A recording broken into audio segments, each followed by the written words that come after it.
battuta dalla difesa e palla che torna indietro nei piedi di Carnevali, che ha spazio per salire, può pensare al tiro ma poi riesce a servire Iannotti che va su Laurato. Laurato, un altro gol bellissimo della Pisana, 2-1, la Pisana che passa avanti. Iannotti di testa verso Andrea Ricci, chiuso da Eusebi, può partire il contropiede del Football 8, ma è provvidenziale il rientro di Laurato a recuperare il pallone, a giocare su Iannotti.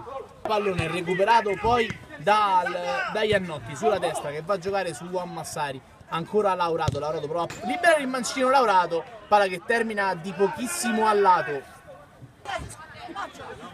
Può partire la Pisana sulla sinistra con Laurato,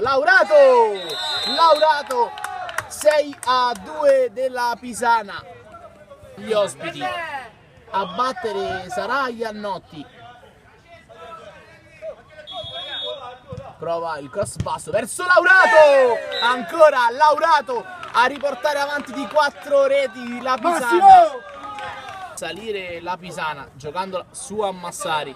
Ammassari ha spazio per servire Laurato, il tiro e questa volta Caterini gli si oppone verso Laurato che riesce a metterla giù, a entrare in area di rigore, prova il pallonetto Laurato, palla che esce di un niente, stava per fare un gol meraviglioso Laurato, dietro Pompei commettendo fallo, battuta veloce da Ammassari, è un 4 contro 2 per la Pisana, la palla di Iannotti all'area di rigore verso Laurato, cala il poker e fa 9-5.